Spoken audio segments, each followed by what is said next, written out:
सन्नो भगवद्यम सन्नो इंद्रो बृहस्पतिः सन्नो विष्णुरुक्रमः नमो ब्रह्मणे नमस्तेवाय त्वमेव प्रत्यक्षं ब्रह्मासि त्वामेव प्रत्यक्षं ब्रह्म वदिष्यामि ऋतं वदिष्यामि सत्यं वदिष्यामि तन्मामवतु तद्वक्तारमवतु अवतु मामवक्तारम्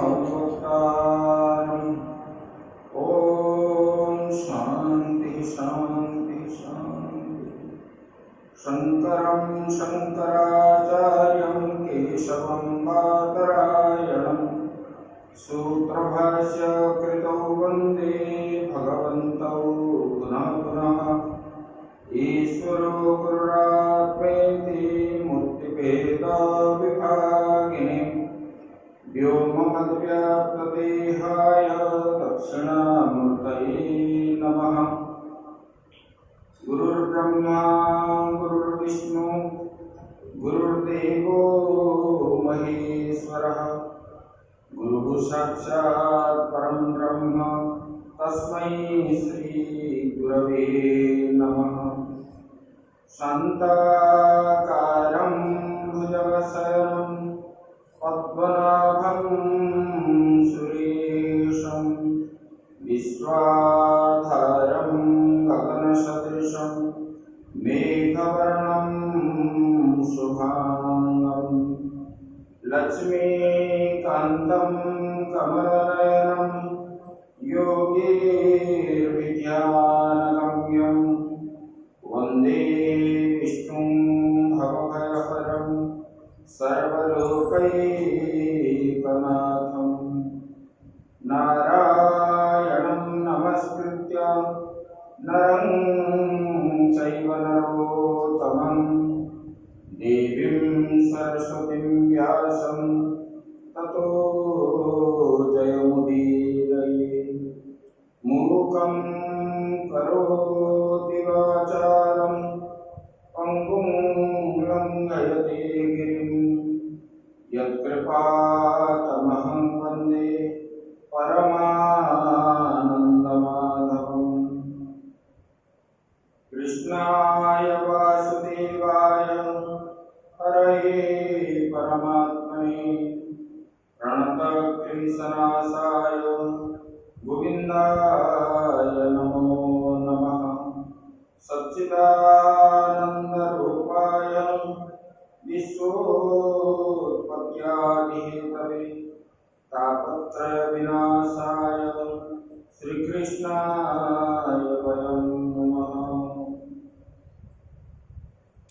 ये सच्चिदानंद भगवान की, सद्गुरुदेव महाराज की, श्रीमद् भागवत महापुराण की। ओम नमः पार्वती पते हर हर महादेव।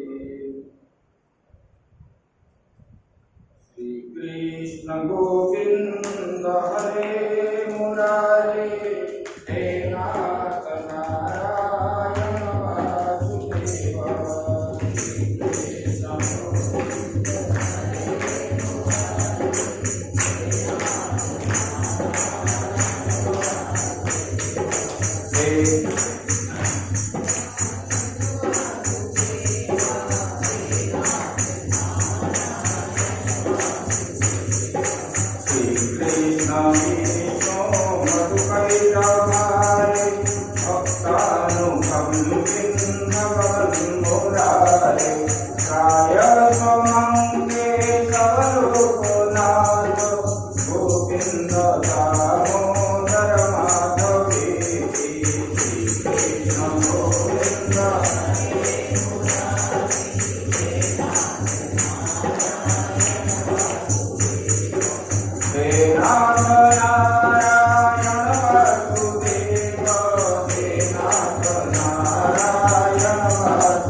परम ब्रह्म परमात्मा के कृपा से आज 19वां दिन जो है हमारा चल रहा है श्रीमद् भागवत।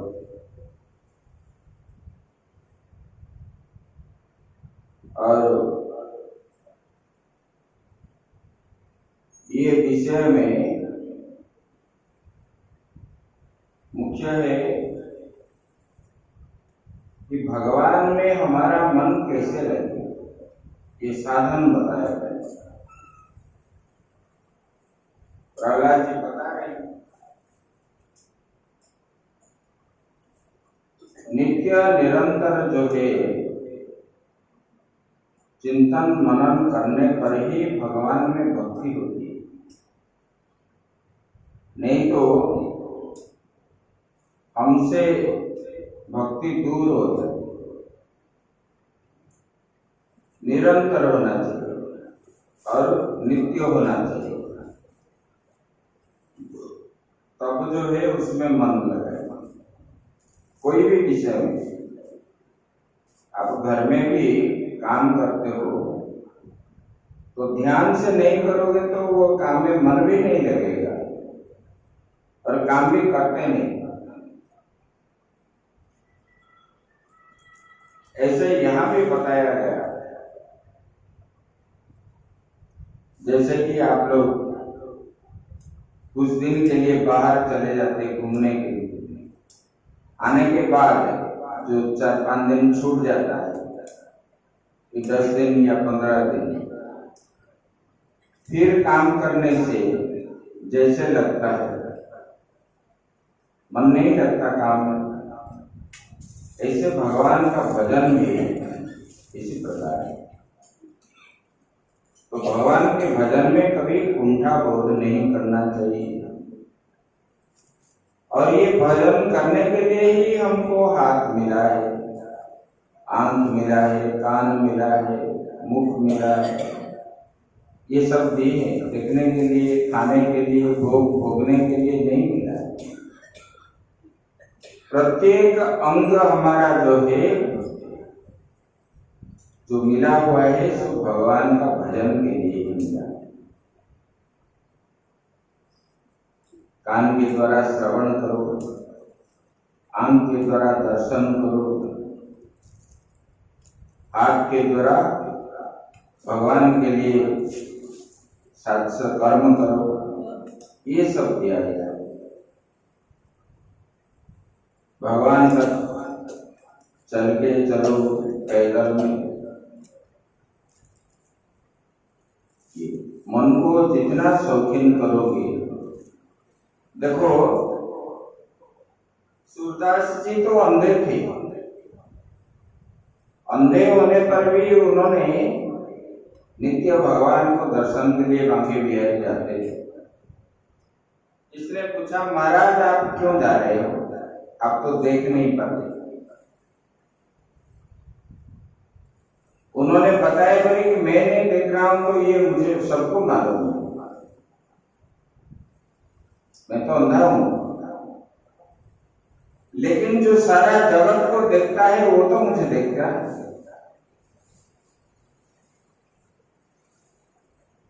ऐसे भाव होना चाहिए,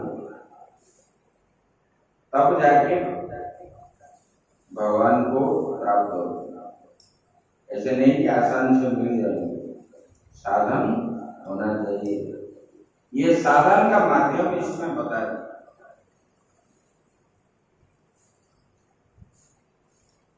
कल हम बताए थे असुर बालक में पूछे,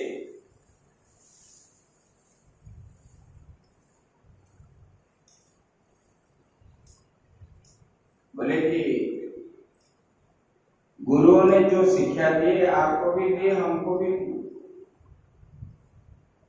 और ये विद्या तो उन लोगों ने नहीं सिखाई, आपको ये कैसे प्राप्त हो गई, और हमको ये विद्या क्यों नहीं मालूम है। तब जो है उन्होंने बता रहे प्रहलाद, पीतरी प्रस्थिते स्माकं तपसे मंदराचलम यद्योद्यमं परम चक्रुर विबुद्धा दानवान् प्रति। बोले कि हमारे प्रस्थितो स्माकं तपसे, पितरी मेरे पिता है, हिरण्यकश्यप जो है तप करने के लिए चले गए, कहाँ, मंदराचल पर्वत। और मंदराचल को जब चले गए तब युद्ध उद्यमम परम चक्रुर विबुधा, बोले कि ये देवता लोग, विबुधा मतलब ये देवता लोग जो है, पिताजी जब चले गए उनका भय था तो कोई आते नहीं थे। जब वो चले गए और राक्षसों को मारने के लिए और उद्यत होकर के आ गए और मारने लगे। जैसे उन्होंने युद्ध प्रारंभ किए, और वो भी देवता भी भगवान है, और उनका मतलब बल को देख करके राक्षस लोग भागे, सब इतस्तत होकर के भागे, रण क्षेत्र से भय से छुपने लगे। तब हमारे माताजी भी उसी समय गर्भावस्था थी और अंदरमहल में था। तब इंद्र ने आक्रमण अंदरमहल में प्रवेश करके और मेरे माता को ले रहा था, और रास्ते में नारद जी मिल गए। नारद जी उनको बोलने लगे, हे इंद्र, आप इसको कहाँ ले रहे हो, इसलिए ले रहे। अस्तिस्या जठरे वीर्यम् अविश्यह्यं सुरद्विषा अस्यातं व्याधत् प्रसवं मुख्यर्थ पदवीं गतः। बोले कि हे ऋषिवर, मैं इसको ले रहा हूं इसलिए, बोले कि इनके जठर में, अस्तिस्या जठरे वीर्यम्, इनके जठर में, गर्भ में बोले कि देवताओं का शत्रु जो है पल रहा है। अस्यातम यावत प्रसवम, बोले कि हम देख रहे हैं, क्योंकि गर्भिणी स्त्री को वध नहीं की जाती, क्या नहीं जाता है। तब ये जब प्रसव कर लेगा तब जो है इसको हम वध कर लेंगे, इसके संतान को, इसलिए मैं इनको ले रहा हूं। बोले कि ऐसा नहीं है।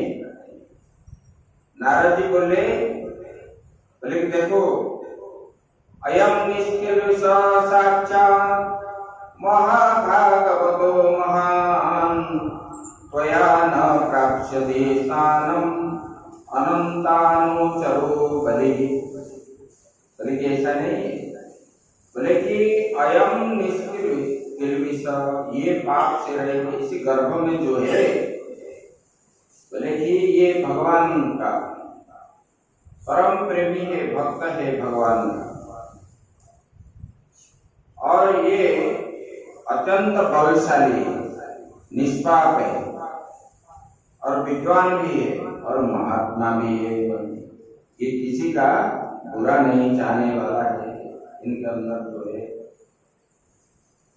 बोले कि इसलिए इनको छोड़ दो।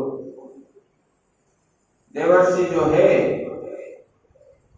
देवर्षि नारद की ये बात सुन करके सम्मान करते हुए इंद्र ने कयादु को छोड़ दी।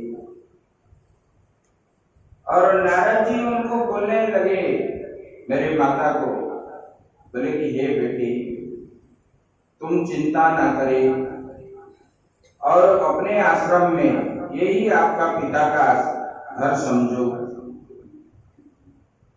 और मेरी बेटी जैसे आप यहाँ रहो। जब तुम्हारे स्वामी तपस्या से वापस आएगा तब आप चले जाओगे। और देवर्षि नारद तो दयालु ही थे, सर्वसमर्थ भी थे, और उन्होंने मेरे माँ को जो है भागवत धर्म का उपदेश करने लगे। और वो उपदेश करते समय उनकी दृष्टि जो है मुझ पर भी थी। देखो, बताते हैं गर्भ में शिशु रहते समय अगर माता जो भी कुछ करती है उसका प्रभाव उसके ऊपर पड़ता है। ये प्रसंग लेकर के बेंगलोर में रिसर्च है, यूनिवर्सिटी रिसर्च करते हैं वैज्ञानिकों, और गर्भस्थ शिशु दो को, एक को सुनाए आध्यात्मिक ज्ञान, दूसरे को जो है पॉप संगीत आदि सुनाए। जन्म होने के बाद उन लोगों के स्वभाव जो है अलग अलग दिखने पर लगा, अभी की बात है। इसीलिए गर्भ में जब संतान रहता है उसी समय लोग प्राय जो है श्रीमद् भागवत के 10वें स्कंद गोप लीला जो है पहला खंड कंस मरने तक वही पाठ करते, सुनते, जिनको पढ़ना नहीं आते उनको सुनाते भी है, बार बार सुनाते, 4 महीनों से लेकर के जन्म तक।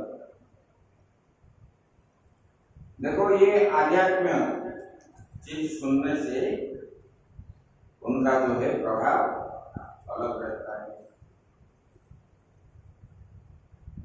बोले कि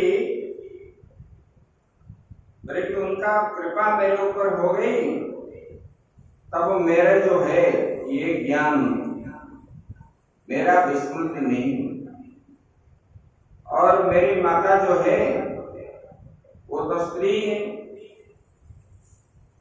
और सांसारिक वस्तु में उनका ज्यादा मन है, इसलिए उनको विस्मृति होगी। लेकिन मुझे उनका स्मरण है। यदि तुम लोग मेरे इस बात पर श्रद्धा करो तो तुम्हें भी जो है मैं यही ज्ञान में आपको सुनाता हूं। क्योंकि श्रद्धा से स्त्री और बालक की बुद्धि भी मेरे ही समान शुद्ध हो सकता है। जिनके देखो गुरुजी पाठ पढ़ा रहे हैं, श्रद्धा से जो सुनता है उनको याद रहता है, जो श्रद्धा से नहीं सुनता है उनको याद नहीं रहता और वहां बैठने के लिए भी इच्छा नहीं होती, आलसी भाव हो जाता। देखो जैसे ईश्वर मूर्ति काल की प्रेरणा से वृक्षों में फल लगते, ठहरते, बढ़ते, पकते, क्षीण होते और नष्ट हो जाता है, वही बता। जन्माद्या सौडिमे भावा दृष्टा देहस्य नात्मना फलानामिव वृक्षस्य कालेन स्वरमूर्तिना। जैसे कि आप एक पेड़ लगाए, उसके बाद उनका पत्ता निकला, फिर जो है फूल आया, फिर फल आया और फल पक भी गया और नीचे गिर करके वो क्या है नष्ट भ्रष्ट हो जाता है।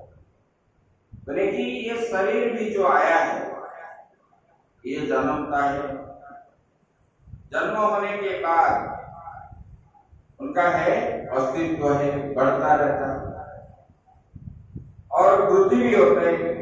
उसका परिणाम क्या है, बदलता रहता है।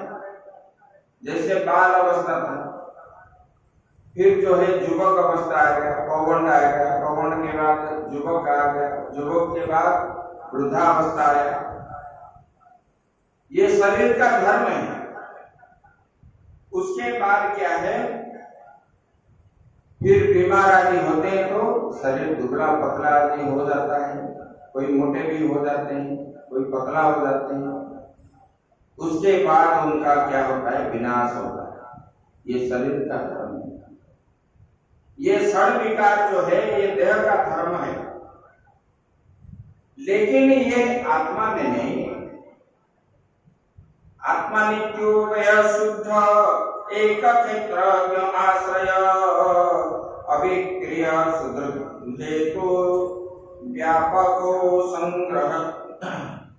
संग्रहणावृत। बोले कि देखो ये आत्मा क्या है, बोले कि आत्मा नित्य है। आत्मा नित्य है। नित्य मतलब क्या है, तीनों काल में रहने वाला है। अभी है, आगे नहीं रहेगा, ऐसा बात नहीं है। पहले नहीं थे, अभी है, ये बात भी नहीं है। वो नित्य है। पहले भी थे, अभी भी है और बाद में रहने वाला है, इसलिए वो नित्य है। आत्मा क्या है, नित्य है, अविनाशी है। इनका विनाश नहीं होता।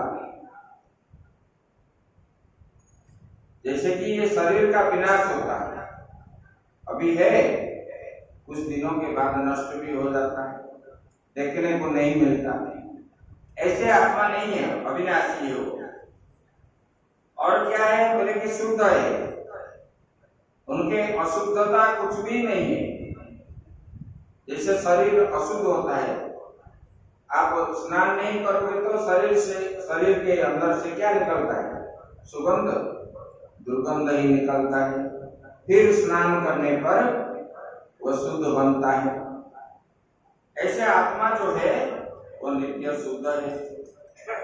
और आत्मा जो है दो होकर के नहीं रहता, एक ही रहता है। एक ही क्षेत्रज्ञ के रूप में रहता है। ये शरीर हो गया क्षेत्र और आत्मा हो गया क्षेत्रज्ञ। जो क्षेत्र को जानता है वही क्षेत्रज्ञ है। बोले कि और क्या है, बोले कि आश्रय है, सबका आश्रय वही परमात्मा है। और निर्विकार है, उसमें कोई किसी भी प्रकार का विकार नहीं है। जैसे दूध फटने के बाद उसका विकार क्या होता है, दही बनता है, ऐसे आत्मा में कोई विकार नहीं है, परिवर्तन नहीं है। और क्या है, स्वयं प्रकाश है, उनको बिजली आने की जरूरत नहीं है, वो स्वयं प्रकाश है, प्रकाश स्वरूप है। और क्या है, बोले कि सबका कारण है, उनका अनुपस्थिति से ये संसार नहीं रहेगा, वो होने पर ही होते हैं। जब तक शरीर में आत्मा है तब तक हम क्या करते हैं, गर्व अहंकार राग द्वेष आदि करते रहते हैं, करते ही नहीं। और जब आत्मा शरीर से चले जाते तब जो है, और हाथ पांव हिलता भी नहीं है, बोल नहीं पाते, देख नहीं पाते, सूंघ नहीं पाते, कुछ भी नहीं है, फिर भी ये अज्ञानी मूड में मनुष्य क्या करता है, अपने को बड़ा मानता है, मेरे से बड़ा इस संसार में कोई है ही नहीं। आपस में झगड़ा करते हैं छोटे छोटे चीज के लिए, कोई बता। लेकिन ये असंग है, किसी के साथ संग नहीं करता, इंद्रियों के साथ, शरीर में है लेकिन वो कैसा रहता है, लेकिन असंग के रूप में वो रहता है, किसके साथ नहीं रहता। और इसको कोई आवरण नहीं है, ढका हुआ नहीं, ऐसे खुला ही रहता है, ऐसा बताया। बोले इसलिए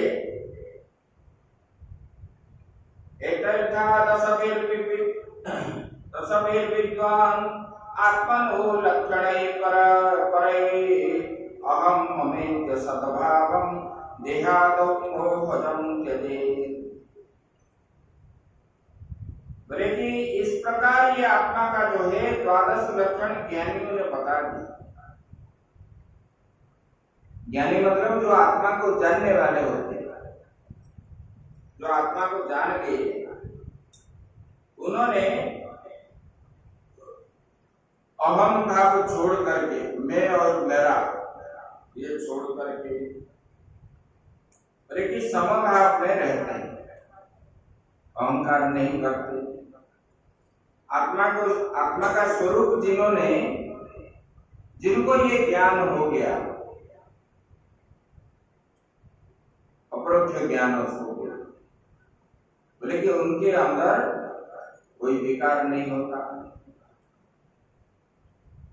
वो मतलब वो पागल जैसे कभी हंसता है, कभी रोता है, कभी दौड़ता है, इस प्रकार भाव से पागल जैसे वो ज्ञानी इस प्रकार रहता है। और सबसे असंग होकर के रहता है, कोई आया कोई गया, उसको कुछ फर्क नहीं पड़ता, आया तो आया, नहीं आया तो नहीं आया,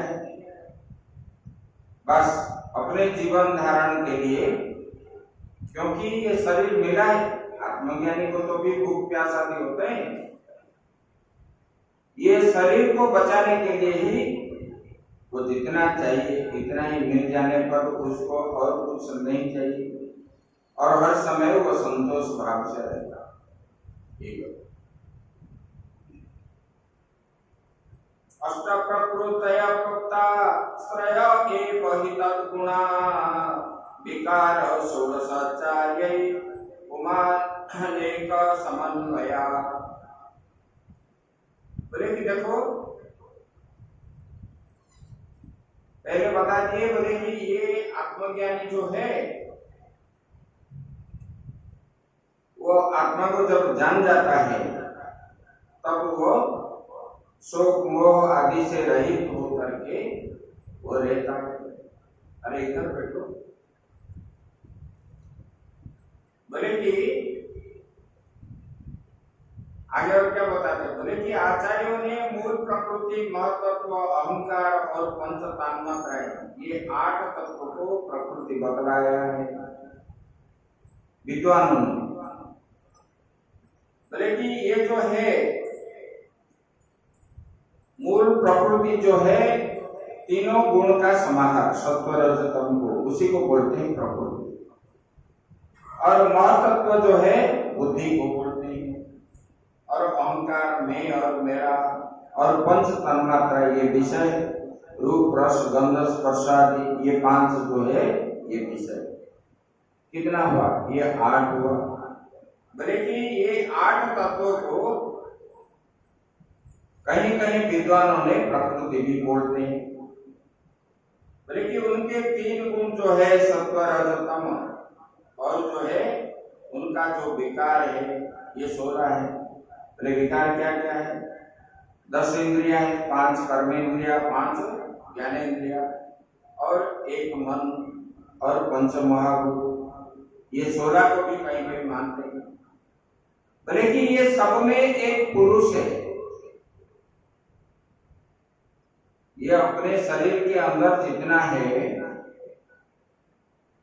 ये इंद्रियों के द्वारा आप अनुभव करने के कारण आप क्या मानते हो? ये इंद्रियों को ही आत्मा मानते हो, लेकिन ये इंद्रिया आत्मा नहीं है।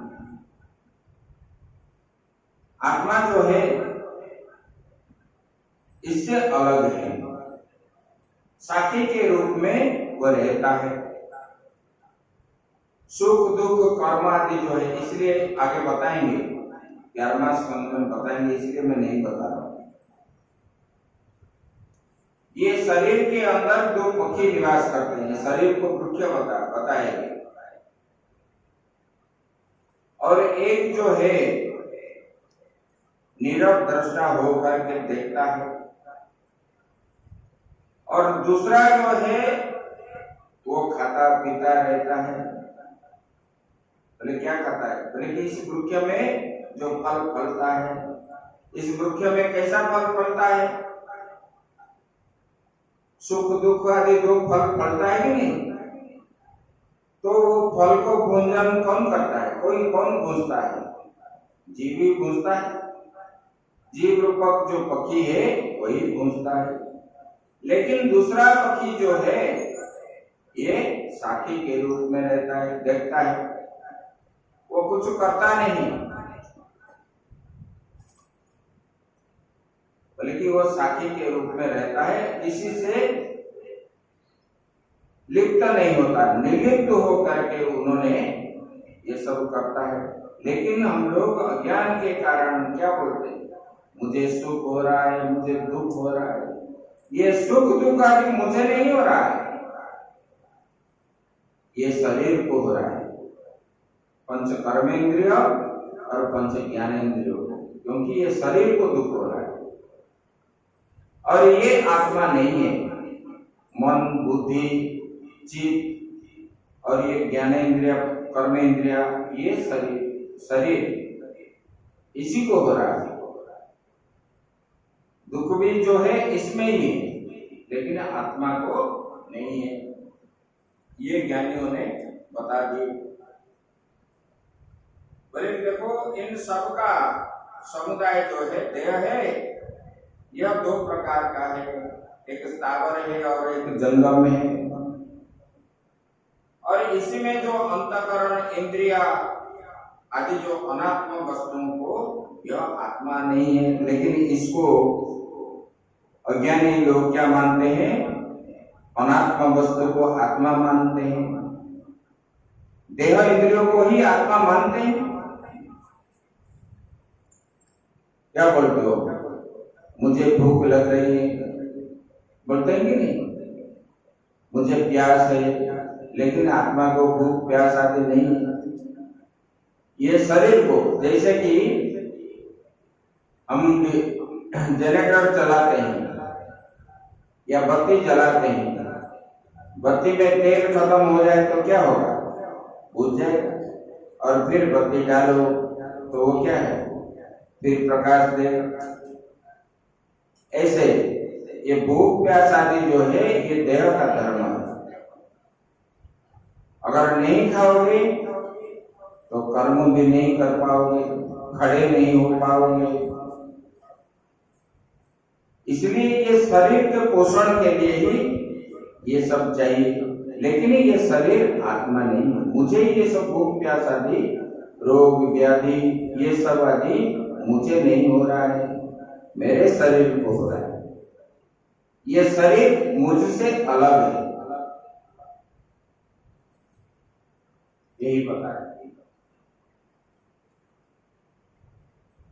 अन्वय व्यतिरेकेण विवेकेनो सतात्मना स्वर्गस्थान समामनाये विमृशत भीरसत्वरै।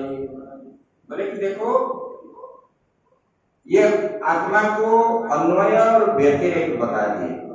जैसे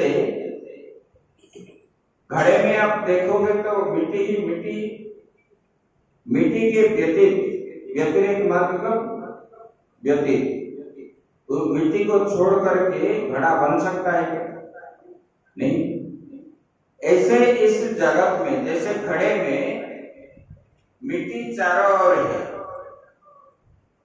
ऐसे परमात्मा भी इसमें अन्वय है। इसमें जगत में परमात्मा के अतिरिक्त ये जगत नहीं बन सकता। जैसे मिट्टी के सिवा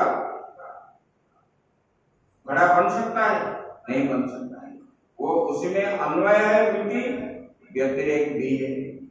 ऐसे परमात्मा भी इस जगत में अन्वय भी है और व्यतिरेक भी है। बोले कि ये आत्मा उसमें अनुगत है, परंतु ये सबसे पृथक है। सबके अंदर है लेकिन सबसे पृथक है। और बोले क्या है? बोले कि इस प्रकार शुद्ध बुद्धि से धीरे धीरे संसार की उत्पत्ति स्थिति उसके प्रलय का विचार जो है करना चाहिए। उत्पत्ति कैसे हुई, स्थिति कैसे हो रहा है, प्रलय कैसे हो रहा है, ज्ञान के माध्यम से, नहीं तो गुरु के माध्यम से बार बार चिंतन करोगे तो ये सूक्ष्म रूप से आप भी इसको जान सकते हैं।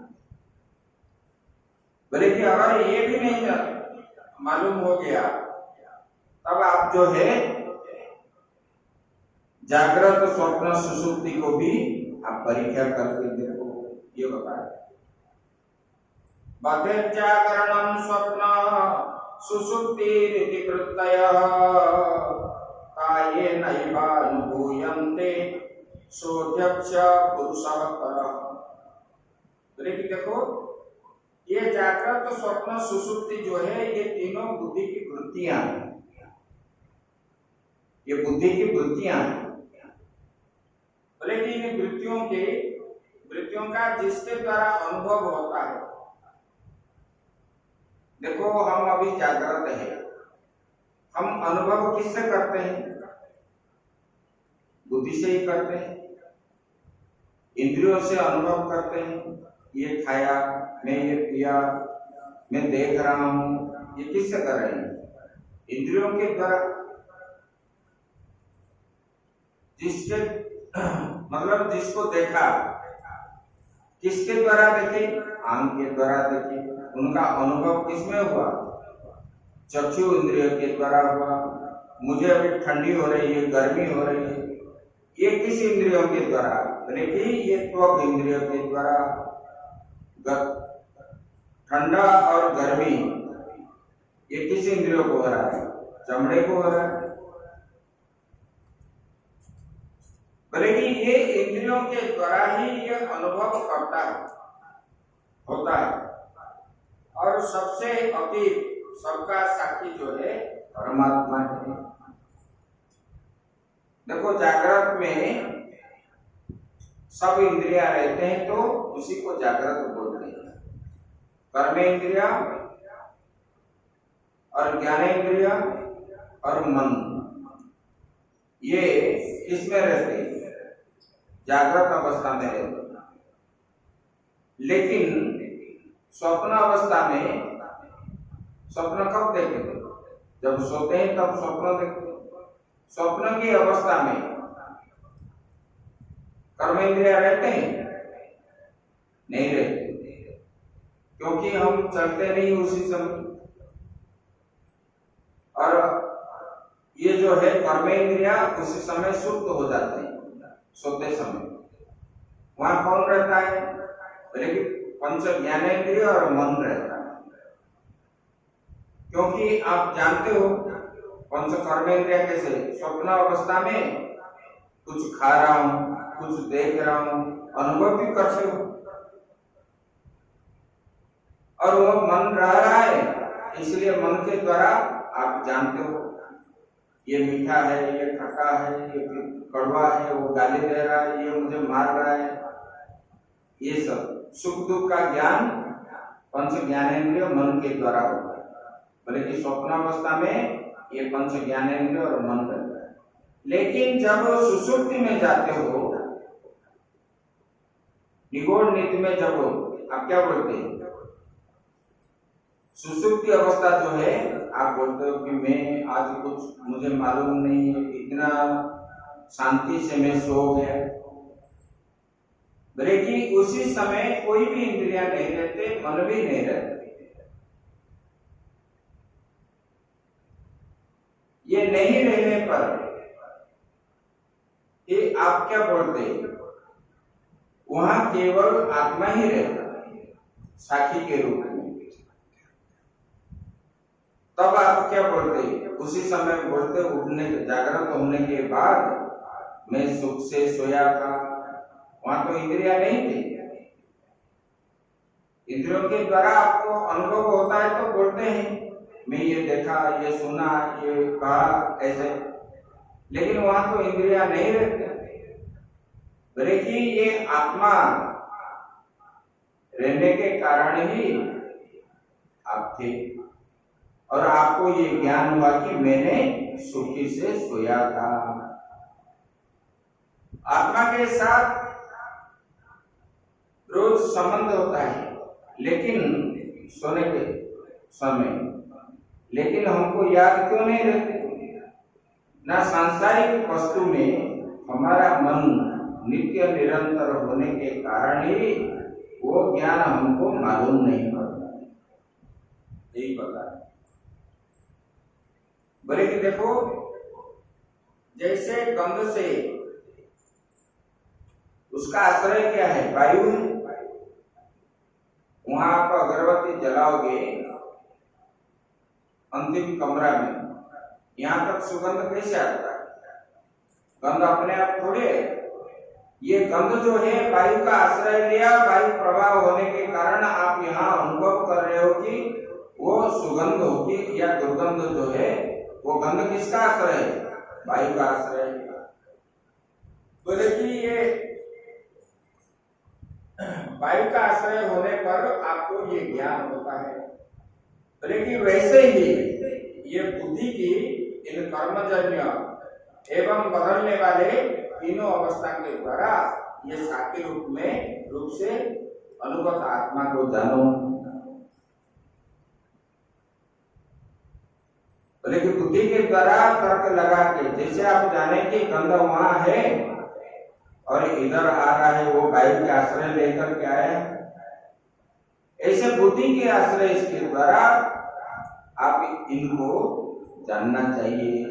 ये सुषुप्ति क्या है, जागृत क्या है, स्वप्न क्या है, ये जब जान जाओगे तब जो है ये संसार का बंधन आप लोगों को नहीं हो।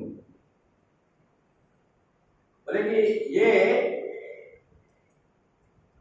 ये सब विषय जो है प्रहलाद जी ने बताए। और क्या बताए? बोले कि ये ज्ञान ऐसे वैसे नहीं होता है। बोले कि ये ज्ञान कैसा होता है?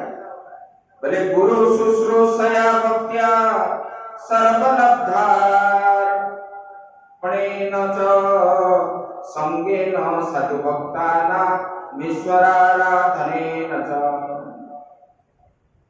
बोले कि देखो, गुरु शुश्रूषया, गुरु की सेवा करना है। कैसे? श्रद्धा पूर्वक, प्रेम पूर्वक श्रद्धा करने से ये ज्ञान मिलता है। ये थोड़ी मिलेगा, ये बाहर बेचा नहीं जाता है। बाहर दुकान में मिलता है तो पैसा दे के खरीद ले आते। आजकल तो नेट में ज्ञान मिलता है। आजकल लोग जो है गुरु के पास और नहीं जाते, नेट से दिखिया ले लेते हैं कि नहीं? वहां सेवा करना नहीं पड़ता है और नेट से मंत्र लेते बोलते हैं कि स्वामी जी हम भी जाप करते हैं ये मंत्र। देखो मंत्र जो है आप पढ़ के सुन के जो बोलोगे वो आपके लिए अक्षर ही है। गुरु के मुख से श्रवण करने से वो मंत्र का काम देगा, नहीं तो वो अक्षर ही है। ऐसे बोले कि वो कैसा है, बोले कि ये ज्ञान जो मिलता है गुरु की श्रद्धा पूर्वक सेवा करने से वही मिलेगा। और जो है बोले कि सर्वलब्धा प्रणेन च संगेन सद्भक्तानां ईश्वराराधनेन च, बोले कि भगवान के आराधना करने पर ये ज्ञान मिलता है। पहले गुरु का, उसके बाद भगवान का, परमात्मा का सेवा करना है प्रेम पूर्वक है। जल्दीबाजी में नहीं करना है, मुझे समय हो गया जल्दी जल्दी कर लेंगे चले जाएंगे। किसी को जो है ये पूजा पाठ आदि करते तो है लेकिन वो बोझ जैसे उनको लगता है, इसको जल्दी कैसे खत्म करूं, जाऊं, चाय पीने का समय हो गया, जाने का समय हो गया, ये आए वो आए, इसको मैं जल्दी कैसे खत्म करूं। उसी समय जैसे उन लोगों को लगता है कि ये हमारे ऊपर ये बोझ है। ऐसे भावना करने से थोड़ी ये मिलेगी भगवान, नहीं मिलेगी। बोले कि प्रेम के साथ करना। बोले कि और क्या है, बोले कि ये ज्ञान होगा महात्माओं के साथ सत्संग करने पर, भगवान की आराधना करना है और वो कथा में श्रद्धा रखना चाहिए, लीलाओं का कीर्तन करना चाहिए और हर समय भगवान के चरण कमल की ही ध्यान करना चाहिए। तब जाके आप जब बैठोगे तब आपके मन में भगवान के प्रति श्रद्धा आएगी और आंख से अश्रु अपने आप निकल के जाएंगे और लोग खड़े खड़े हो जाएंगे। भक्ति भाव जो है उसी से उद्रेक होता है। बोले कि ऐसे करना चाहिए। बोले कि देखो हे भाइयों, ये जीव जो है गर्भाधान से लेकर के मृत्यु पर्यंत सभी अवस्थाओं में अपने कर्म का ही अधीन होकर के रहता है और इसमें दुख ही भोगता है। देखो माँ के गर्भ में जब रहा, गर्भ में नर्क के अंदर रहा और संकुचित स्थान में रहने के कारण उनको उसमें पीड़ा भी होती, दुख है। और माँ के गर्भ से जब निकला उसी समय भी पीड़ा है। और बाल अवस्था में जो है, शिशु अवस्था में जब जन्म हुआ तब जो है उनको तो ये ज्ञान नहीं है, पड़ा रहता है और ना बोल भी पाता है। उसको कभी चींटी काटता है, कभी खटमल काटता है, कभी उनका पेट भी दर्द होता है, सांस भी नहीं ले पाता, उसको दुख ही दुख है। जब बालक अवस्था होता है तब भी दुख है और जब गृहस्थ बन जाता है तभी भी दुख है, युवक अवस्था में भी दुख है, किसी ना किसी दुख है। मतलब माँ के गर्भ से जब तक उन्होंने रहा तब से लेकर के मृत्यु तक उनका दुख ही दुख है। लेकिन ये दुख जो है उनको अनुभव नहीं होता और अपना दोष मानने के लिए भी तैयार नहीं होता। दूसरे के ऊपर हम दोष लगाने के लिए तैयार, यही बता। बोले कि उसका संसार से स्वार्थ ही क्या है, जब दुख मिल रहा है। बोले कि इसलिए भगवान का आश्रय लेना चाहिए। बोले कि ये बच्चे लोग जो है, बोले कि हे बालकों, भगवान के प्रसन्न करने के लिए ब्राह्मण, देवता, ऋषि, सदाचार और विविध ज्ञानों से संपन्न होना तथा दान, तप, यज्ञ, शारीरिक और मानसिक जो है शौच रखना चाहिए, शुचि रखना चाहिए। शरीर को भी शुचि रखना है, मानसिक शुचि भी रखना है। बोले कि इससे क्या है, मन प्रसन्न होता है, प्रफुल्ल होता है। शुचि नहीं होने पर मन कभी शुद्ध नहीं होता। बोले कि इससे भगवान का भक्ति करो। भगवान कभी नहीं मतलब बोलते हैं कि तुम राक्षस हो, तुम पशु पक्षी आदि हो, कीट पतंग हो, ये अछूत हो, इस प्रकार भगवान कभी नहीं मानते। ये छोटा है, ये बड़ा है, ये 56 प्रकार के भोग लगेगा तो ये मेरा बड़ा भक्त है, ऐसा भगवान नहीं मानते। अगर ऐसा होता तो विदुर के घर जाके केला ही भगवान ने खाए। और भाव से विदुर पत्नी ने उनको भगवान को केला नीचे गिरा दिया और छिलका दिया तो भगवान प्रेम से उसको खाने लगे। देखो भगवान जो है, अगर भगवान ऐसा मानते तो गज को उदाहरण के लिए भगवान स्वयं क्यों आते? लेकिन भगवान पशु पक्षी, हरिण और स्त्री, ये सबको उद्धार किए। जो भगवान के शरण में आया, भगवान जो है निष्पक्ष होकर के सबको दर्शन दिए और सबको मुक्ति दिला दिए। सच्चिदानंद भगवान की।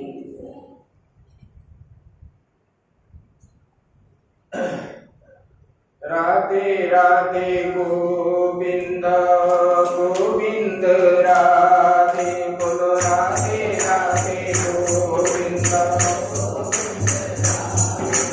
राधे राधे गोविंद गोविंद राधे, बोलो राधे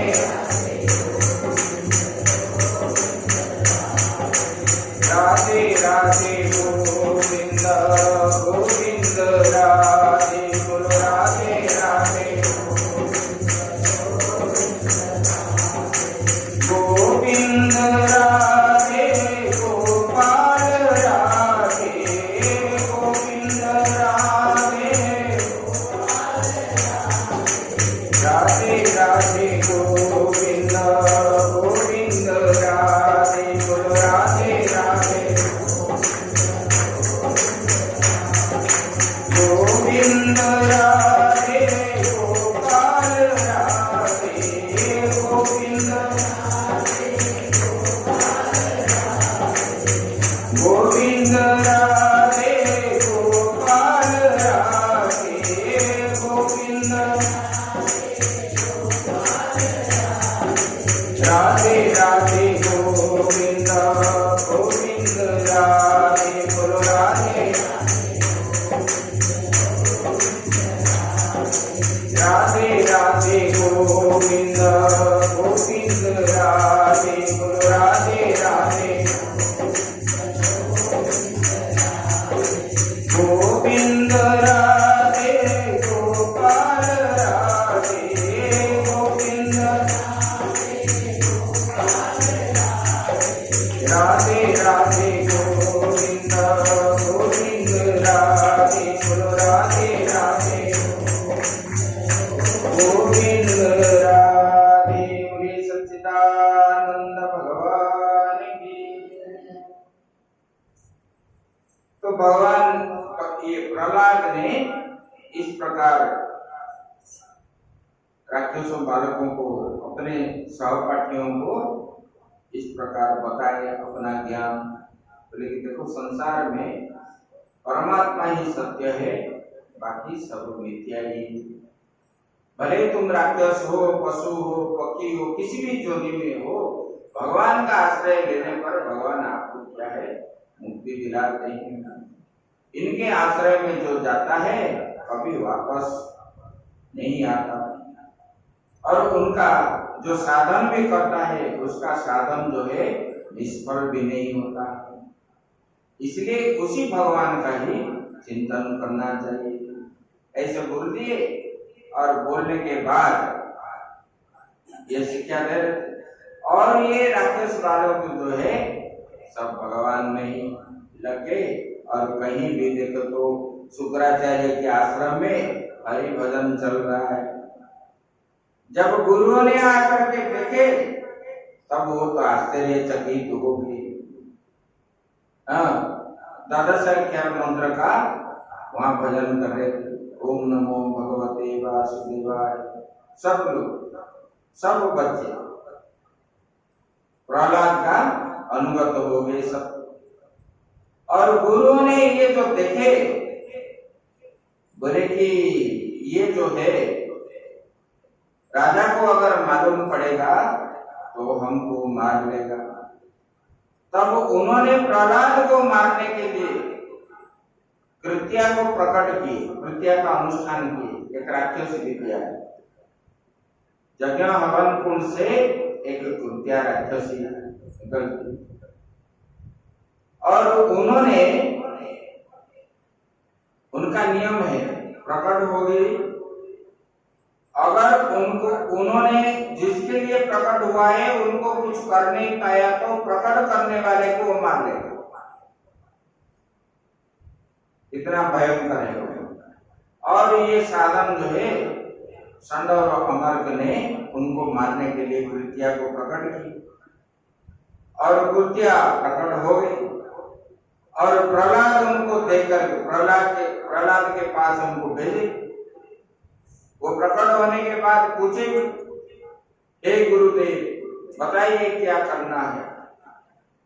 जब इन लोगों ने प्रहलाद को मारने के लिए बोले, वो प्रहलाद के पास गई तो उनका हाथ आगे जलने लगे और उधर से आ गया।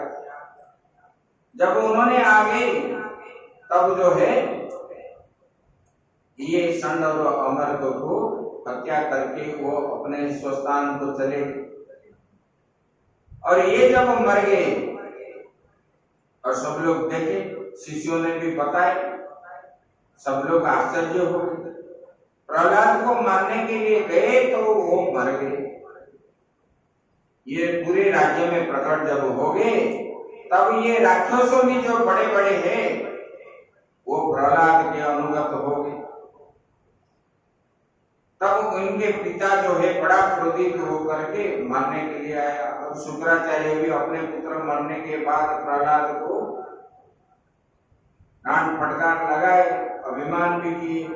तब प्रहलाद जी ने भगवान को स्तुति करने लगे, बोले कि हे भगवान, ये मुझे ज्ञान दिए हुए हैं, ये मेरे गुरु है, मैं अगर आपका सच्ची भक्त हो तब जो है भगवान आप इस बार, अगले बार मैं किसी के लिए भी मैं नहीं मांगूंगा, तो आप जो है इन लोगों को जीवदान दे दीजिए।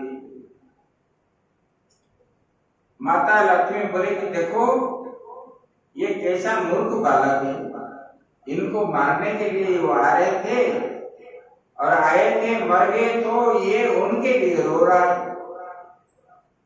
तो भगवान बोले कि ये भक्तों का लक्षण यही है, और भगवान ने उनको बचा भी दी। जब षंड अमर्क बच गए तब और जो जितने थे सब प्रहलाद के सपक्ष में हो गए।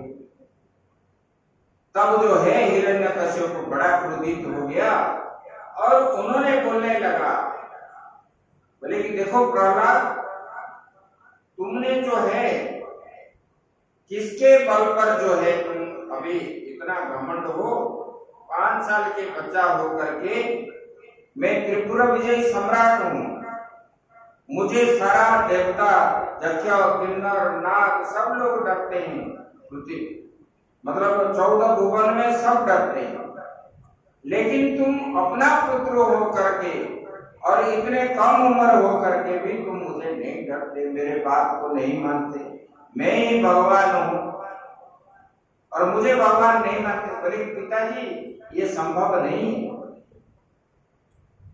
बोले कि आप भगवान अगर हो तो मृतक को जीवित बना दीजिएगा, तब मैं मानूंगा भगवान हो।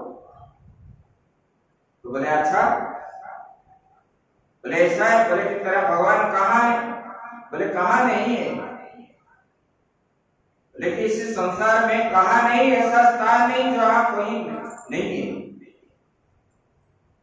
सिया राम मैं सब जग जानी, करहूं प्रणाम जोरी जुग पानी। बोले कण कण में व्याप्त है, यहाँ पर है वहां पर नहीं, ऐसा नहीं है। इसी समय है, बाद में भी नहीं है कि पहले भी नहीं थे, इसी बात पर नहीं है। तीनों काल में है और सर्वगत है, सब में है और सब समय में है, सब देश में है। देखिए ये जो है परमात्मा व्याप्त है, मेरा भगवान जो है सब में कण कण में व्याप्त है। बोले कि आप उसी दृष्टि से नहीं देखने के कारण आपको दिखते नहीं, लेकिन मुझे दिखता है। बोले क्या अच्छा तुमको दिखता है? बोले कि इस खंबे में दिखाओ। बोले कि हाँ मुझे तो दिख रहा है। प्रहलाद जी बोले मुझे दिख रहा है, वही चतुर्भुज रूप है, शंख चक्र गदा पद्म आदि धारण किए और गले में कौस्तुभ माला डाले हुए हैं और मंद मंद हास्य करके वो कमल नयन भगवान जो है सबको देख रहे हैं। मैं तो ये प्रतिछवि भगवान को देख रहा हूं स्वयं, और आपको क्यों नहीं देखता? बोले कि आपके अंदर जो पर्दा है, अज्ञान रूपी पर्दा है, इसके कारण पिताजी आपको दिखाई नहीं देते। आप उनके शरण में आ जाइए और आपको जो है पूरा दिखेगा। तब और क्रोधित हो गया हिरण्यकशिपु। बोले कि मुझे गुरु जैसा उपदेश दे रहा है। तब उन्होंने आंख बबूला जैसे हो गया और बोले कि ये खंबे में है, ऐसा कह करके वहां जाकर के अपने गदा को पकड़ करके लिया और वहां जोर से मारा। तब भगवान ने उसी खंबे में थे और उस खंबे को पार करके भगवान ने प्रकट हो गए। बोले नृसिंह भगवान की। और भगवान कैसे रूप में आए? ना मनुष्य रूप में आए, और भगवान को देख करके सब भयभीत हो गए। भगवान का आधा शरीर जो है नर का है और आधा भाग जो है पशुओं का। भगवान ने ये साबित कर दिया, क्योंकि उन्होंने पूछा ना किस में है, कहां पर है। ये प्रमाणित करने के लिए परमात्मा ने, भगवान ने ये उनको प्रमाण दिए। चराचर जगत में किसी जीवों में मैं नहीं हूं, इसीलिए मैं पशु में भी हूं, मनुष्य में भी हूं, पक्षियों में भी हूं। ये सब जो है सबके अंदर में रहने वाला हूं। नर और सिंह जो है नर सिंह बनता है। तो बोले भगवान ने जब प्रकट हो गए, इनका रूप देख करके सब भयभीत हो गए, छिन्न छत्र होने लगे। कुछ राक्षस मारने के लिए आए तो भगवान के प्रभाव से सब भागे, और भगवान ने उन राजसभा में इतना गर्जना किया, उनके गर्जन से पूरा 14 भुवन प्रकंपित हो गए। ब्रह्मा जी भी ये रूप को देख करके डरने लगे और सब देवता वहां पर उपस्थित हो गए। और हिरण्यकशिपु जो है भगवान के साथ युद्ध करने लगा। गदा युद्ध हुआ आपस में, और युद्ध करते करते भगवान ने ऐसे एक बारे उनका गदा हस्त से निकल गया। फिर भगवान ने उनको मारने लगे अंदर ही। तब जो है वो नीचे गिर गया। तब भगवान ने उनको घिसट घिसट करके दरवाजे तक ले गए, और दरवाजे तक ले गए क्योंकि उन्होंने वर मांगा था, ना मैं दिन में मरूं ना रात्रि में मरूं, ना मैं ऊपर मरूं ना नीचे मरूं, ना अस्त्र शस्त्र से मरूं, ना मुझे नर मारेंगे या जो है देवता मारेंगे। भगवान ने इसलिए भी नर और पशु का रूप धारण किया। कोई राक्षसों से मरूं, ना नाग से मरूं, ना गंधर्व आदि किसी देवता से भी मैं नहीं मरूंगा। इसलिए भगवान ने ना पशु भी हुए ना मनुष्य भी हुए, इसी प्रकार रूप धारण करके आए और उनको ना नीचे मारे ना ऊपर मारे, अपने जांघ के ऊपर वहां बैठ गए भगवान, उनके जांघ के ऊपर उनको सुला दिए और ना अस्त्र शस्त्र लिए अपने नाखून के द्वारा उनका जो है पेट को फाड़ दिए और फाड़ तो दिए, उनका नाड़ियों को निकाल करके अपने गले में डाले। इसलिए ना ये जो हिरण्यकशिपु है ये मेरा भक्त है, जय विजय है, द्वारपाल के भगवान के आज्ञाकारी, और उनका अंतःकरण अशुद्ध होने के कारण ही इन्होंने राक्षस जन्म में जन्म ली। तब भगवान का स्पर्श उनके नाड़ियों के अंतःकरण को हो गया, तब उनका नाड़ी शुद्ध हो गया। ऐसे उनको मुक्ति दिलाने के लिए भगवान ने ये ऐसे विद्वानों ने वर्णन करे। और प्रहलाद जब हिरण्यकशिपु जब भगवान ने उनको वध कर डाले, तब जो है वहां सब भय से प्रकंपित होने लगे और ब्रह्मा आदि भी भगवान भी मारने के बाद उग्र रूप धारण किए। उनको तो छोड़ दिए, छोड़ करके सीधा आ गए और हिरण्यकशिपु के सिंहासनों पर बैठ गए और सब लोग जो है कांपने लगे।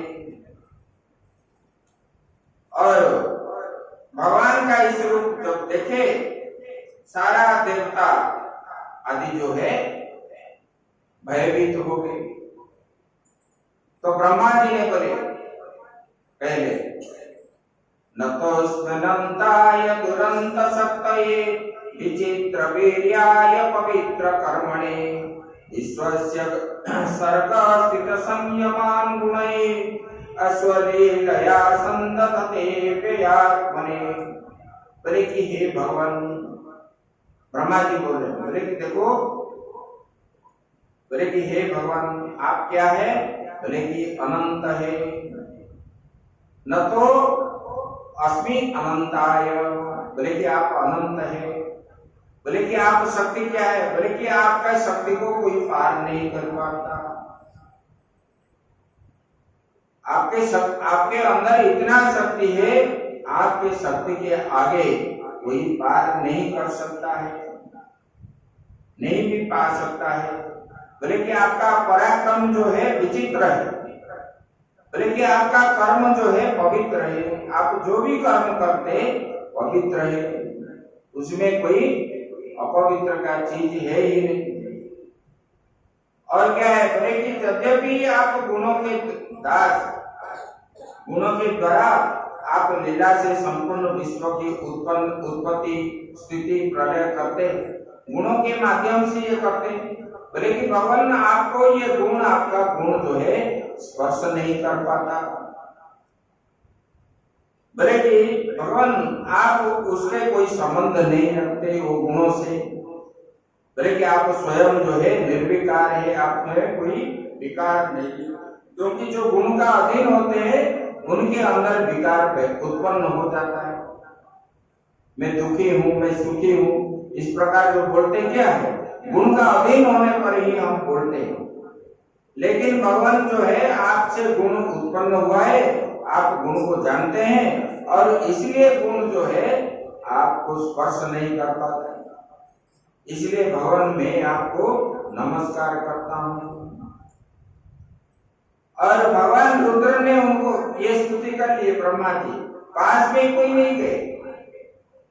फिर रुद्र जी स्तुति करते, बोले कि हे पुरुषोत्तम भगवान, आपने हमारा रक्षा किए, इस मतलब राक्षसों से, बोले कि आपने हमारे यज्ञ भाग लौटाए, ये यज्ञ नहीं कर रहा था, करने नहीं देता था, और ये अभी मर गया, इसके बाद जो है ब्राह्मण लोग अपना अपना यज्ञ करेंगे तो हमको मिलेगा। बोले कि भगवान आप तो वास्तव में अंतर्यामी है, सबके अंदर रहने वाले आप ही है। ये दत्यों के आतंक से संकुचित हमारे हृदय कमल को आपने ही प्रफुल्लित कर दिया। हम डर से हमारा हृदय कमल संकुचित हो गया, अभी क्या है हम प्रफुल्लित हो गए। बोले कि ये हृदय कमल भी क्या है, बोले कि ये तो और दूसरा कोई नहीं है, आपका निवास स्थान है, आप वही आत्मा के रूप में रहते हैं भगवान, वही आपका निवास स्थान है। ऐसे ऐसे उन्होंने बोले कि भगवान, रुद्र जी बता रहे, बोले कि भगवान आप जो है क्रोध शांत कर लीजिए। ऐसे सब लोगों ने स्तुति करने लगे ऋषियों भगवान को। उसके बाद ब्रह्मा जी ने बोले कि प्रहलाद लक्ष्मी जी को भेजे। लक्ष्मी जी को बोले कि आप जो है भगवान के पत्नी हो, आप जाकर के भगवान को शांति करवाओ। लक्ष्मी जी बोले मैं इस रूप भगवान का तो कभी नहीं देखा, ये वास्तव में भगवान है कि नहीं मुझे तो मालूम नहीं, मैं कैसे जाऊं। लक्ष्मी जी भी मना कर गए भी। उसके बाद नारद जी को ये प्रहलाद जी को ब्रह्मा जी ने बोले बेटा तुम ही जाओ। तब प्रहलाद जा करके भगवान को स्तुति करने लगे। ब्रह्मादय सुरगणा मुनयोक्त सिद्धा सत्वै कथानमतयो वचसां प्रवाहे नाराधितं पुरुषगणैरधुनापि विप्रो किन्तुष्टुमर्हति समे हरिरुग्रजायते। बोले कि भगवान, प्रहलाद जी ने बोले कि भगवान ब्रह्मादि देवता ऋषि मुनि सिद्ध पुरुष की जो बुद्धि नित्य निरंतर सत्व गुण में स्थित है, सत्व गुण में स्थित होने के कारण वो आपके प्रिय होते हैं, फिर भी वे अपना धारा प्रवाह स्तुति और अपने विरुद्ध गुणों से आपका जो है संतुष्ट नहीं कर पाते। देखो प्रहलाद का बुद्धि कैसा है, उन्होंने बोले कि भगवान उनका गुण सत्व गुण होने के कारण आपको तो आपका तो प्रिय पात्र है, लेकिन फिर भी सत्वगुणी होने पर भी आपको वो कभी कभी संतुष्ट भी नहीं कर पाते। और बोले कि भगवान मैं तो राक्षस कुल तमोगुण से उत्पन्न हुआ हूँ, मैं कैसे आपको तुष्टि कर पाऊंगा। किंतु मरहति न मैं हरिरुग्राजते, मैं तो भगवान असुर कुल में उत्पन्न हुआ और मेरा गुण जो है तम गुण है। देखो भक्त जो है कभी अहंकार नहीं करता। ब्रह्मा जी ने जब प्रहलाद जी को भेजे भगवान को शांति कराने के लिए, तो प्रहलाद जी ने इस प्रकार स्तुति की, अपने को नहीं माने कि भगवान मैंने तो आपको जो है इतना सालों से पूजा करते करते आया, मैं इतना कष्ट सहा, ये सब नहीं बोलते। लोग दुखी होने से क्या बोलते, अरे वो भगवान भगवान कुछ भी नहीं, हम तो 12-14 साल 20 साल हुआ जहाँ जा करके सिर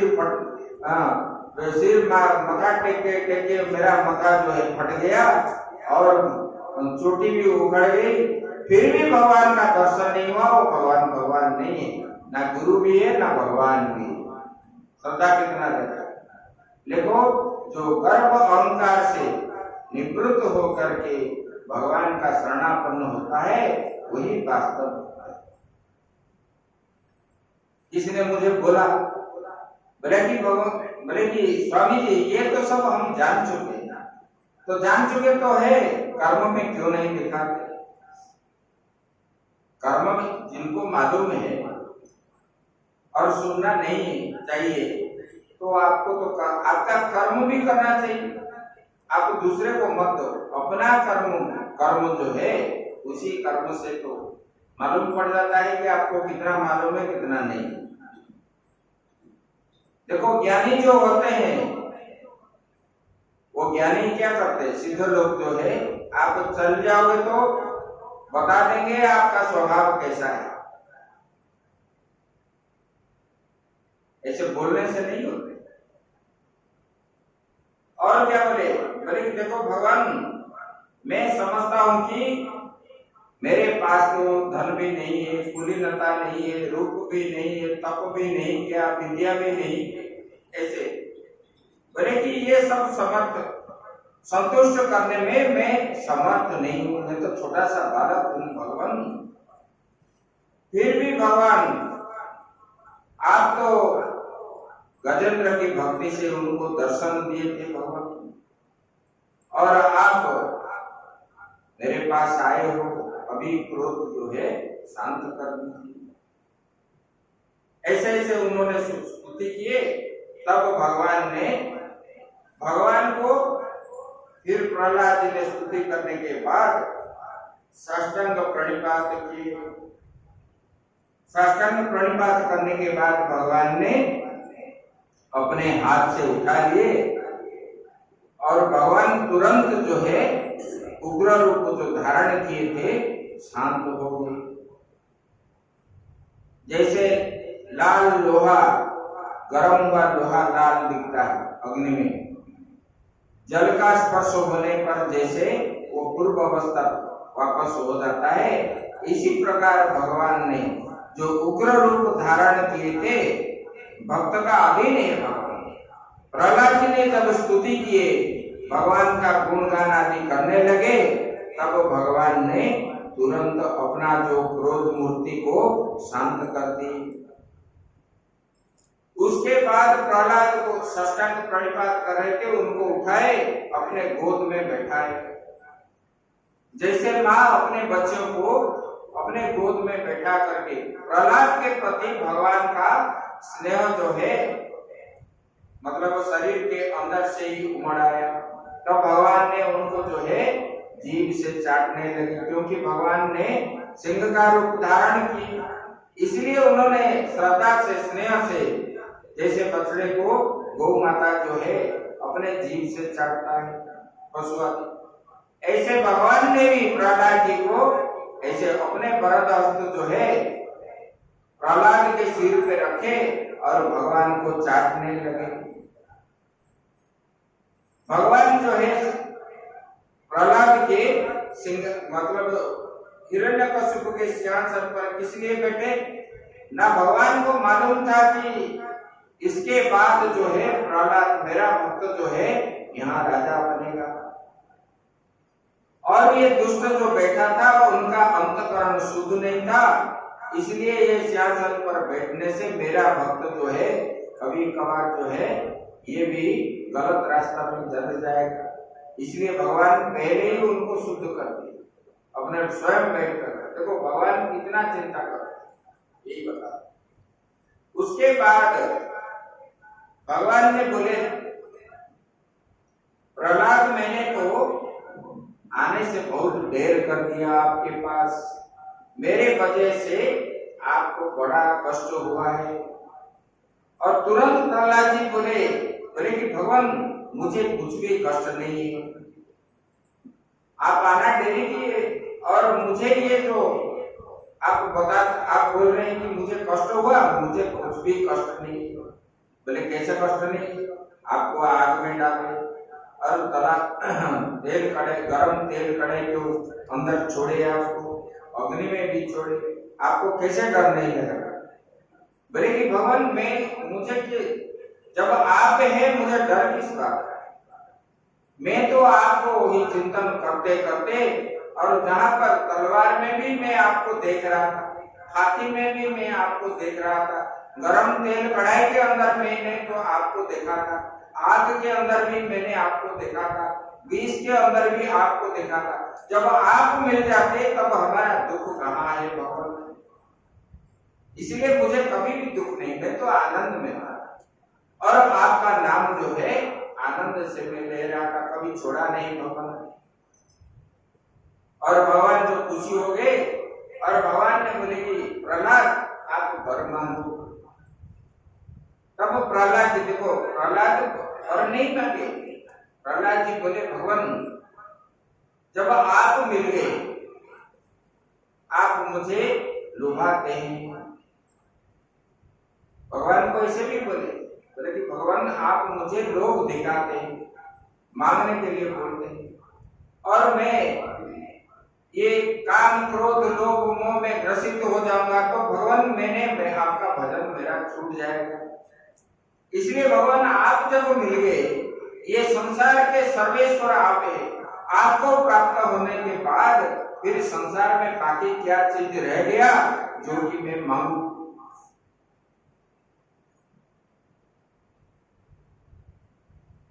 मतलब लक्ष्य होना चाहिए भगवान की प्राप्ति। बस ये सांसारिक वस्तु में भक्त का कभी भी लोभ नहीं, ये लाओ वो लाओ वो लाओ ये लाओ। फिर भी भगवान ने बोले कि फिर भी मांगो। जब बार बार बोलने लगे तब प्रहलाद जी ने बोले कि भगवान अगर आप देना चाहते हो, मैं एक बार मांगना चाहता हूं। बोले कि बोलो मांगो। बोले कि भगवान मेरा नित्य निरंतर मतलब हर समय जो है आपके चरणार बिंद में मेरा मन रहना चाहिए और इधर उधर ना होना चाहिए। भगवान बोले ठीक है, तुम जब तक रहोगे तब तक जो है मेरे, और जाने के बाद परलोक में भी मुझमें ही आपका मन लगेगा। बोले कि प्रहलाद अगले बार जो है मैंने आपको जो है इंद्र पद बना, इंद्र भी बनाए थे, कुछ दिन के लिए इंद्र पद में भी थे। और प्रहलाद छोटे बोले कि यहाँ भजन नहीं होता, मैं नहीं कहूँगा। देखो ऐसा ही। उसके बाद बोले भगवान मैंने और एक बार मांगना चाहता हूँ आप। बोले कि ठीक है मांगो जो मांगना है। बोले कि भगवान मेरे पिताजी जो है राक्षस कुल में उत्पन्न हुआ है और आपका विद्वेषी थे, इसलिए भगवान उसको जो पाप लगा हुआ है वो कैसे पाप से मुक्त हो जाए, यही पर मैं चाहता हूँ। लेकिन प्रहलाद को मेरे स्पर्श से सब उनका पाप मुक्त हो गया और अपने स्थान को उन्होंने चला गया, उसको और कुछ भी पाप नहीं। और प्रहलाद को बोले कि देखो तेरे वंश में मैं और किसी को भी नहीं मारूंगा, इसलिए तो बलि को मारे नहीं भगवान ने, दान से छीन ली। और बाणासुर को भी मारे नहीं। बाणासुर की बात आई दसम स्कंद में, उषा कन्या के जब उनका पुत्री जो है उषा को अनिरुद्ध जब हरण करेगा तब उनको बंदी बनाएगा, भगवान के साथ युद्ध होगा, भगवान उनको मारेंगे, उनका हाथ काट दिया। और भगवान ने वचन दिए तेरा कुल में जितने भी उत्पन्न होंगे उनको मैं नहीं मारूंगा। यही प्रहलाद की और नृसिंह भगवान की हुए। उसके बाद भगवान ने अदृश्य हो गए और ब्रह्मा जी को निर्देश दे करके गए थे इनको राजा बनाने के लिए। फिर जो है प्रहलाद राज्याभिषेक हुए और प्रजा को जो है बहुत जो है प्रजावत्सल थे और धर्म और न्याय से उन्होंने पालन करने लगे। उसके बाद प्रहलाद के राज्य में याग यज्ञ आदि सब जो है स्पष्ट से हो रहा था और धर्म का पालन कर रहे थे प्रजा। राजा की बात भी मानते थे, ठीक समय में वृष्टि होता था, पृथ्वी भी सस्य जो है ठीक से देती थी। ऐसे उन राज्यों में धर्म था। एक दिन राजा प्रहलाद ने घूमते घूमते गए, एक स्थान में उन्होंने देखे और एक सन्यासी जो है पड़े हुए हैं और मस्ती में रह रहे हैं। और उनको उन्होंने पूछने लगे, बोले कि भगवान आप जो है, आपके पास आप राजा हो, ना धन संपत्ति है, आपके पास कुछ भी नहीं, फिर भी आप इतने आनंद में कैसे रहते हो? तब प्रहलाद जी को बोले कि प्रहलाद वो अवधूत है। बोले कि देखो, मैं किसी वस्तु को आग्रह नहीं करता, आग्रह नहीं करने के कारण मैं आनंद में रहता हूं, और मैंने विषयों को ग्रहण नहीं किया। विषयों को जो ग्रहण करते हैं वही इस बंधन में फंसते हैं। तब उन्होंने उनको उपदेश मतलब बताया, मैंने ये जो है 24 गुरु बनाया और सबसे सीखा और सबको देख करके मुझे ये ज्ञान हुआ। तब जो है मैंने विषयों से दूर रहता हूँ, और मिल गया तो खा लेता हूँ, नहीं मिला तो सर्प का दीक्षा ले लेता हूँ। सर्प जैसे वायु आहार करके रहता है, ऐसे सर्प जैसे पड़ा रहता है। और कभी लोग जो है मुझे जुलूस निकाल करके लेते हैं, और कहीं कहीं जाता हूँ तो लोग पत्थर भी फेंकते हैं। उसी को भी मैं जो है, उन्होंने जुलूस करके लिए तो उसमें ना आनंद होता, ना ये लोग पत्थर मारते हैं तो दुख भी करता। ये जो है मैं समभाव से रहता हूँ, इसकी वजह से मैं आनंद होता हूँ। तब जो है उन्होंने प्रश्न कुछ पूछे, तब ये मानव धर्म के बारे में पूछ रहे हैं प्रहलाद। तब अवधूत ने मानव धर्म बताया। बोले कि ये जो शरीर प्राप्त हुआ है, ये शरीर किस लिए मिला? बोले भगवान के भजन के लिए, भजन करना चाहिए, मानव का यही धर्म है। और विषयासक्ति पुरुष जो है नरक यातना आदि भोगते हैं, काम क्रोध लोभ मोह को विजय नहीं कर पाते। बोले कि शत्रु बाहर से कोई नहीं है, अपने अंदर ही ये शत्रु के रूप में विद्यमान है, इनको त्याग दो, ऐसे ऐसे बताए। उसके बाद जो है वर्ण धर्म बताए। बोले कि देखो, ब्राह्मण क्षत्रिय वैश्य शूद्र जो है, ब्राह्मण श्रेष्ठ वर्ण है, और उन्होंने क्या है, उनका काम पढ़ना पढ़ाना, याग यज्ञ करना, पुरोहिताई करना, ये उनका काम है। बोले कि ये 3 वर्ण वाले जो है, बाकी क्षत्रिय वैश्य शूद्र जो है, ब्राह्मण की सेवा करना।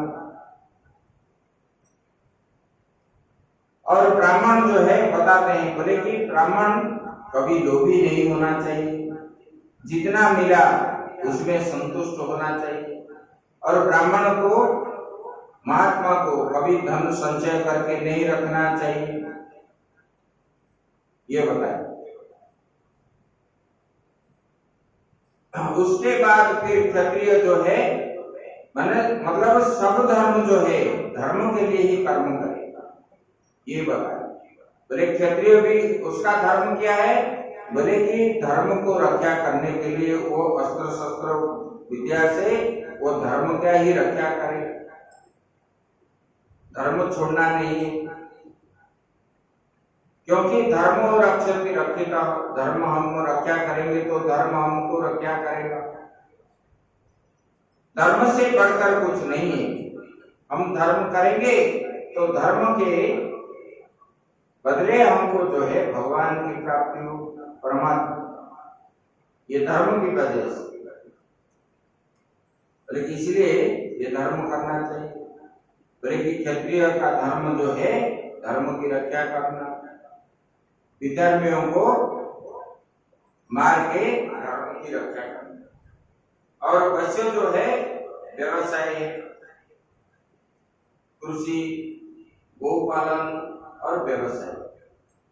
और ये जो व्यवसाय करेंगे, बोले कि जो धन उपार्जन करेंगे वो धन के द्वारा राजा को देंगे, ब्राह्मण की सेवा करेंगे, दान पुण्य आदि करेंगे, ये सब बताया। और शूद्र जो है ब्राह्मण की सेवा करना, ब्राह्मण की सेवा करना, ऐसे बताया। ये 4 धर्म बताए। और ब्रह्मचारी, वानप्रस्थ, संन्यास, गृहस्थ, इसका धर्म भी बताए। बोले कि ये आश्रम धर्म बताए। बोले कि ब्रह्मचारी जो है गुरुकुल में रह करके गुरु की सेवा करना, गुरु से शिक्षा प्राप्ति होना, गुरु से शिक्षा प्राप्ति होने के बाद, परिपक्व होने के बाद ही उन्होंने उधर से आना चाहिए। और अगर जो है गृहस्थ में जाएगा तो ब्रह्मचारी से गृहस्थ बनता है, ब्रह्मचारी से संन्यास बनता है। भले कि जब गृहस्थ बनेगा वो जाकर के वहां क्या है, पंचयज्ञ करेगा, दान पुण्य, अतिथि सेवा आदि, घृत यज्ञ, गौ सेवा, ये सब करना है नित्य गृहस्थ। भले कि उससे धर्म प्राप्त होगा। पूजा पाठ आदि करना है, निष्काम भाव से सेवा करना चाहिए सबको, आदर पूर्वक। सबके अंदर परमात्मा है। ये जो ब्रह्मचारी गुरुकुल में जो विद्या सीख करके घर में गया, इसी हिसाब से उसको कर्म करना चाहिए शास्त्र के अनुसार। और घर में धर्मशास्त्र की नित्य जो है अध्ययन भी होना चाहिए, पढ़ना चाहिए। ऐसे गृहस्थ का धर्म। भले कि अंत में ऐसे करते करते जब आपका उम्र हो जाएगा, बच्चे जब बड़े हो जाएंगे, तब जो है बच्चों को विवाह आदि करा के, पत्नी अगर चाहती है तो साथ में ले चलो, अगर बच्चों के साथ रहना चाहती है तो वो बच्चों के पास छोड़ करके वानप्रस्थी हो जाओ। वानप्रस्थी आश्रम में जा करके वहां क्या है, जो गृहस्थ कर्म में जो थोड़ा बहुत पाप कर्म आदि किए, उसी कर्म के वजह से वहां जाकर के निराहार में रहना है, कंदमूल फल आदि खा करके। और नित्य जो है गुरु मंत्र का जाप करना है, कभी छूटना नहीं। बोले कि जो मिला, पत्र पुष्प आदि जो भी मिला, अपना पेट मतलब शरीर धारण के लिए जो भी होना चाहिए इतना ही खाना चाहिए।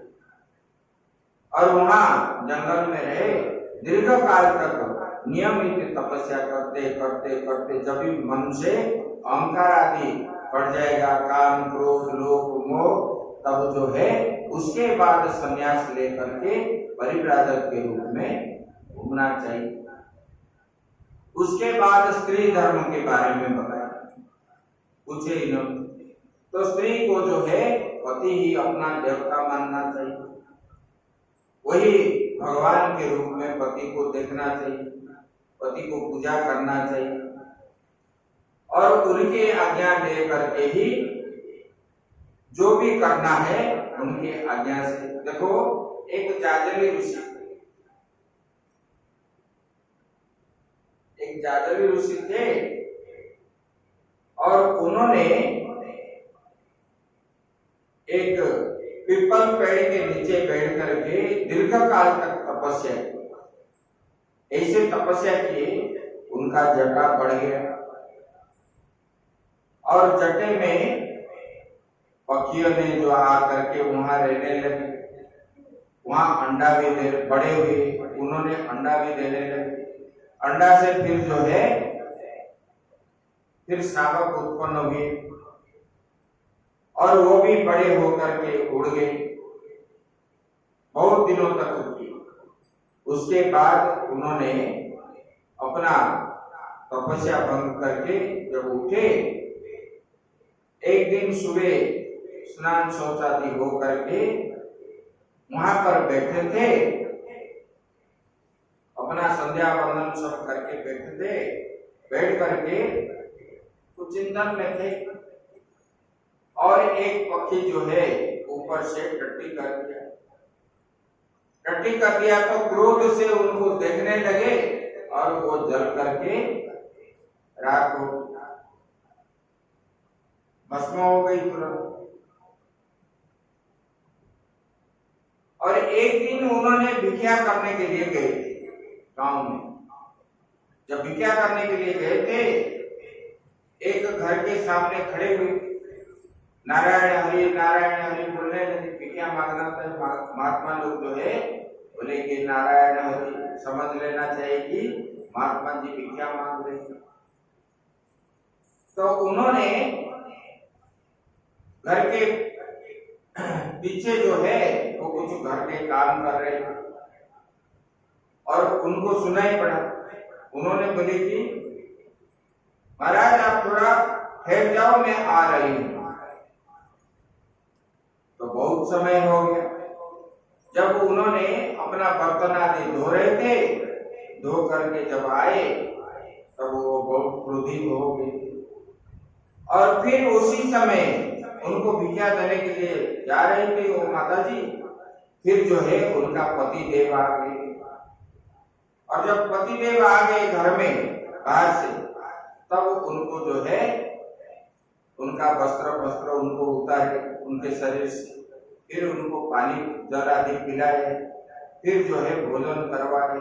उसके बाद जो है अपना नित्य कर्म आदि करके बाद उनका करा के जब बाहर आए, तब वो जाजली ऋषि जो है बड़े क्रोधित हो गए और उनको देख करके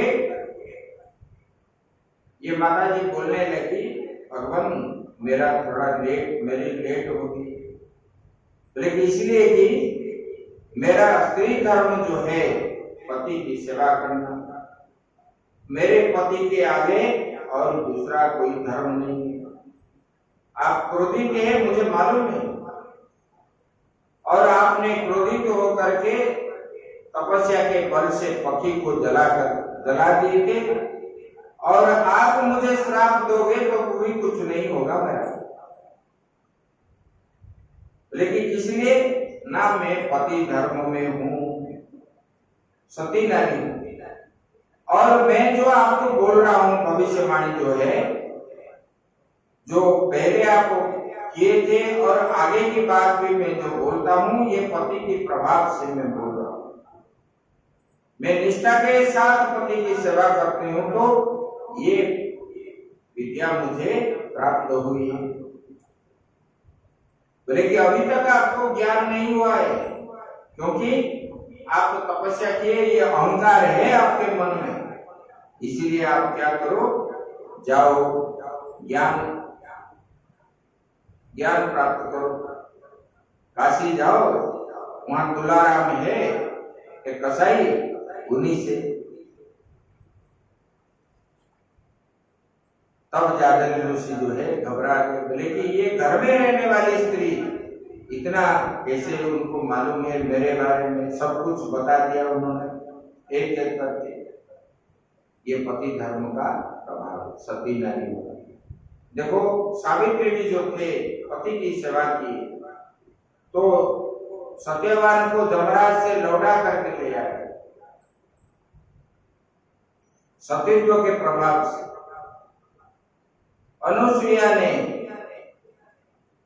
अपने कोड़ी जो है स्वामी को फिर जो है शुद्ध कर दी, निरोग बना दी सतीत्व के प्रभाव से। ऐसे हमारे भारत में सती नारी का जो है बहुत कुछ दृष्टांत है। इसीलिए पति की सेवा करनी है, पति जो बोले पति की आज्ञा लेना चाहिए।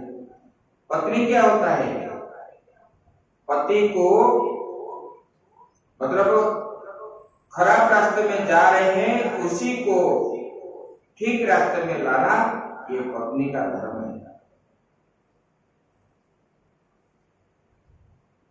सलाहकार ऐसे सती धर्म है। और ये सब बता दिए, और पति की सेवा करना, ब्राह्मण और सती नारी जो है ब्राह्मण अतिथि अभ्यागत, इसको जो है स्वयं भगवान ही मान करके उनको करना, दान पुण्य करना, पूजा पाठ करना, ये सब बता दिए। आगे जो है हम अभी ये सप्तम स्कंद समाप्त हुआ और 8वां स्कंद जो है हम कल श्रवण करेंगे और वहाँ गजेंद्र की बात आएगी।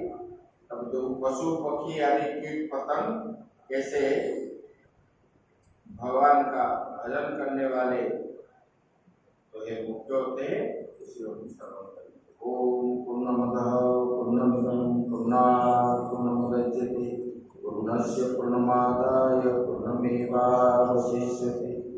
ओम शांति शांति शांति।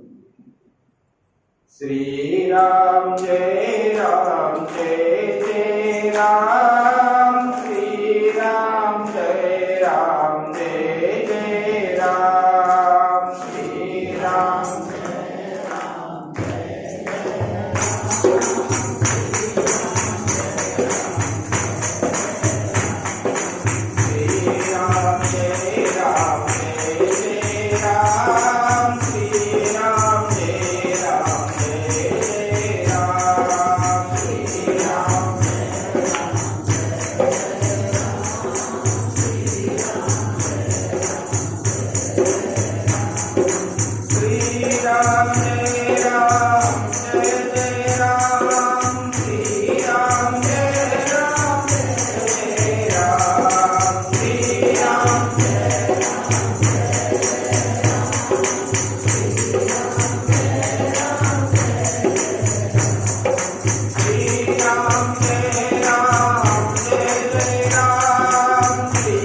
अधर्म का प्राणियों में विश्व का गौ माता की गौ हत्या गंगा जमुना मैया की नर्मदा मैया की बद्री विशाल भगवान की द्वारिकाधीश भगवान की